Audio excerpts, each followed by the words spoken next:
Assalamualaikum warahmatullahi wabarakatuh. Saya Muhammad Asri Kurniawan bakal menyampaikan betapa pentingnya memilah sampah. Kenapa kita harus memilah sampah? Apa masalahnya?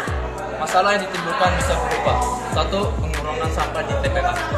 Sampah yang tidak dipilah seringkali berakhir di tempat pembuangan akhir TPA. TPA memiliki kapasitas terbatas dan penumpukan sampah di sana bisa menyebabkan polusi tanah, air, dan udara. Yang kedua, daur ulang dan pemanfaatan kembali. Memilah sampah memungkinkan bahan yang masih dapat didaur ulang, seperti plastik, kertas, dan logam untuk digunakan kembali. Ini mengurangi kebutuhan untuk mengekstraksi bahan baru yang seringkali merusak lingkungan. Yang ketiga, mengurangi polusi dan emisi gas rumah kaca. Sampah organik yang tidak bisa dipilah dan dibuang di TPA akan membusuk dan menghasilkan gas tanah.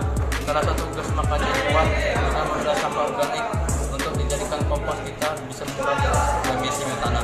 Lalu bagaimana cara memilah sampah? Memilah sampah adalah langkah penting dalam manajemen limbah yang efektif. Berikut ini adalah cara-cara umum untuk memilah sampah. Satu, pisahkan berdasarkan jenis material. Sampah organik, sisa makanan, daun, dan material alami lainnya yang dapat terurai secara biologis. Sampah ini bisa dijadikan kompos. Sampah anorganik ini termasuk sampah yang tidak dapat terurai secara alami. Sampah seperti plastik, kaca, logam, dan kaleng. Sampah ini dapat didaur ulang. Sampah B3, bahan berbahaya dan beracun, termasuk baterai bekas, obat-obatan kadaluarsa, cat, dan bahan kimia. Sampah ini harus dipisahkan karena berpotensi merusak lingkungan dan kesehatan manusia. Seperti yang ada di belakang saya, dua pisah pemberantasan kursi, sampah daur ulang, termasuk kertas pembungkus botol, plastik, dan kaleng. Pastikan untuk membersihkan bahan sebelum menggunakan yang bersifat sampah daur ulang. Sampah yang tidak bisa daur ulang seperti styrofoam, kain bekas, dan beberapa jenis plastik yang tidak bisa didaur ulang.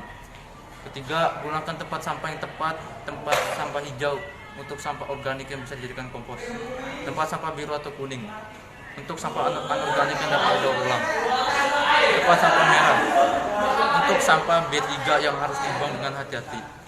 4. Kumpulkan dan kelola sampah elektronik secara khusus. Sampah elektronik seperti ponsel, komputer, dan perangkat listrik lainnya harus dikumpulkan secara terpisah dan dibawa ke pusat daur ulang elektronik. 5. Edukasi dan sosialisasi. Pastikan semua anggota keluarga atau komunitas memahami pentingnya memilah sampah dan bagaimana melakukannya dengan benar. Gunakan label pada tempat sampah untuk memindahkan pemisahan. 6. Buang sampah pada waktu yang tepat. Pastikan untuk membuang sampah dengan jadwal pengumpulan sampah di daerah Anda, terutama jika ada jadwal khusus untuk sampah daur ulang atau sampah berbahaya. Dengan memilah sampah dengan benar, kita dapat membantu proses daur ulang dan pengolahan limbah menjadi limbah efisien dan ramah lingkungan. Oke, di sini ada di belakang saya ada sampah kertas. Sampah kertas ini untuk sampah kertas seperti kertas buku.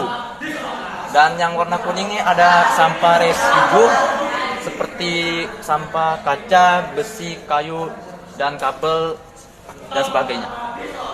Sampah plastik adalah tempat seperti sampah plastik yang tidak bisa didaur ulang beribu-ribu tahun.